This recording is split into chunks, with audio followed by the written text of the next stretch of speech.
I'd like to commence this video with a request. For those interested in receiving more premium betting tips and predictions, especially if my guidance has contributed to your success in winning bets and generating revenue, I kindly seek your support in revitalizing this channel. Your assistance plays a crucial role in bolstering my presence on YouTube. You're welcome to explore my Patreon support tier or check out my various plans. Multiple plans are available for each and every one of you seeking our premium picks. You can find the link in the bio and comment section below. Thank you for considering and supporting me. Braves vs Pirates. My team pick is Pirates at 1.5 runs. The Pittsburgh Pirates had a 3-1 record against the run line against the Braves at home in 2023. The Pirates have a record of 7-3 against the run line in their last 10 games. Atlanta has a 3-7 record against the run line in their last 10 games. The Pirates are going to rally behind a sweep, as they have not had one since the start of the season. Even if the Pirates do not win, they will keep it close and cover their spread. I am taking the Pirates at 1.5 runs. My total pick is over 8.5 runs. The Pittsburgh Pirates have an over-under record of 7-3 in their last 10 games. The Atlanta Braves have an over-under record of 8-2 in their last 10 games versus the Pirates. Both offenses will be coming full force after the lower-scoring game yesterday. I expect a close game with the game potentially going into overtime. I am taking the over at 8.5 runs. Mariners vs Nationals. My team pick is Washington to win. Corbin has been effective versus the Mariners, producing a 2-0 record with a microscopic 0.69 ERA and 0.77 WHIP in his 2 starts against them. The Mariners have lost 3 of their previous 4 matchups with the Nationals, including dropping 2 of 3 during their last series. Seattle has struggled playing away from their home stadium recently, losing 3 straight series in 7 of their last 10 games. While the Nationals have a losing record on the season, they have been effective versus the spread, winning at a 61.2% clip. The Mariners have produced a losing record versus the spread so far in 2024.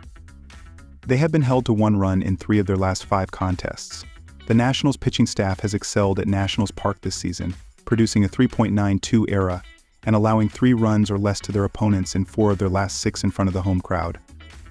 The stats and trends strongly suggest that Washington will cover when they host the Mariners in the final game of the series. Take Washington. My total pick is over 9 runs. Corbin has a lofty 5.94 ERA in his previous 3 outings and got roughed up for 8 runs in his last start. 2 of the 3 games played between these squads last season went over the run total, with 28 runners crossing the plate during their 3-game set in June. The Mariners launched 5 home runs during their last visit to Nationals Park, a 2-game series played in 2022. The Nationals pitching staff ranks in the bottom half of the league in several key categories while throwing at home, so the Mariners will have ample opportunity to score throughout the contests. Seattle's pitching staff also ranks in the bottom half of the league while pitching away from their home stadium. The Mariners' offense has excelled on the road, ranking in the top 10 in the league in batting average.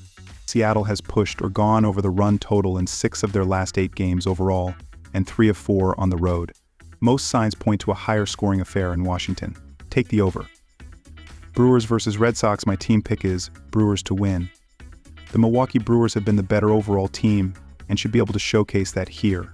Robert Gasser has shown the ability to keep hitters on their toes, and Tanner Huck is not doing too shabby himself. However, this Brewers lineup does not struggle when they are on the road this season, as they are 7th in Major League Baseball, with a .729 road ops thus far. Not to mention the lineup has shown no issue scoring runs in the first 2 games of this series and have kept the Red Sox lineup at bay for a majority of the at-bats. As a team, Milwaukee is 11th with a 3.61 team ERA in the last 7 days, while Boston is 14th with a 3.83 team ERA in that same span. All in all, go with the Milwaukee Brewers to remain hot and get another victory to sweep this 3-game set against the Boston Red Sox. My total pick is under 9 runs. These starting pitchers have been doing well lately, as Robert Gasser is 2-0 with a 2.65 ERA and a 1.12 WHIP in his first 3 starts of his career 17.0 innings, while Tanner Huck is 1-3 with a 2.45 ERA and a .204 batting average against in his last 4 starts 25.2 innings. Each team has played 22 games during the month of May, and they are not producing enough offense in order to expect the over to be the better play, as the Brew Crew are scoring 4.86 runs per game, while the Red Sox are averaging 3.95 runs per game in that span. These teams in the 2 games so far this series have scored 9 runs in each game and have combined to go 12 for 40.3, 0-0 with runners in scoring position. Throughout the season, these bullpens have been doing very well as Milwaukee ranks 9th in baseball with a 3.59 reliever era, while Boston is 4th with just a 3.36 bullpen era. Go with under 9 runs in this game as the better option, as these teams are going to struggle to score runs against solid young pitchers. Dodgers versus Reds. My team pick is Dodgers minus 1.5 runs. Andrew Abbott may not budge much. Barring the solo homer or 2, he seems to give up every start.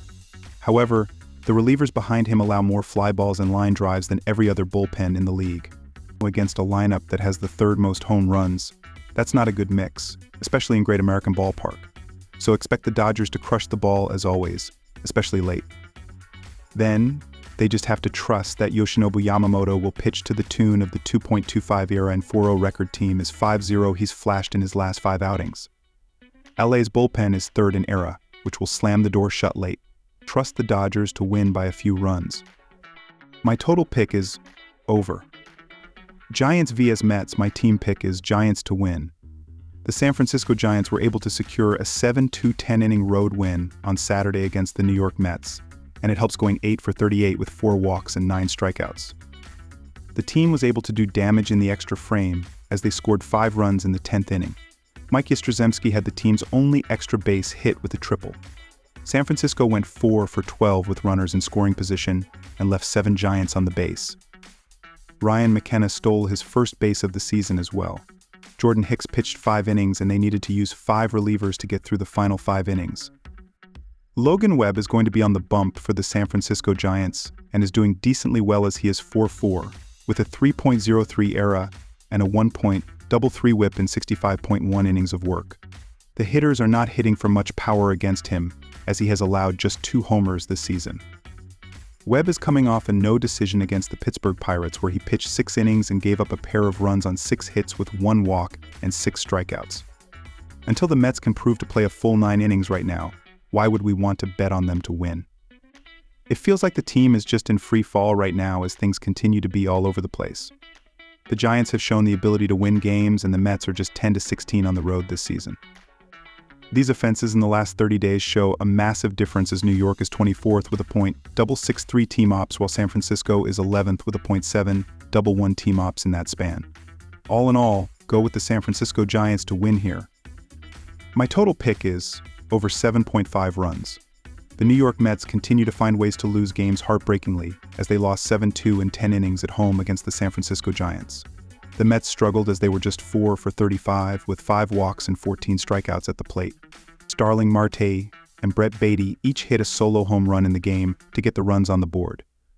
The team went hitless in 13 at-bats with runners in scoring position and left 10 players on base. Brandon Nimmo and Tyrone Taylor each tallied a stolen base.